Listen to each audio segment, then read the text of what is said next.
Fokus berikutnya, Saudara, bakal cawapres Koalisi Indonesia Maju Gibran Rakabuming Raka optimistis menang satu putaran di Pilpres 2024.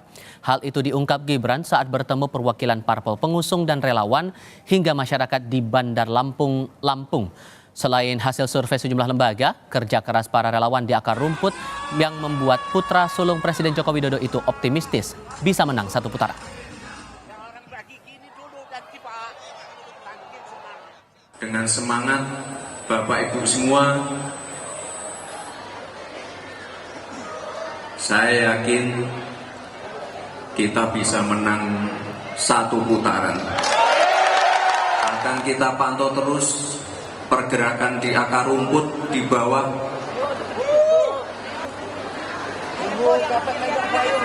Akan kita sosialisasikan terus visi-visi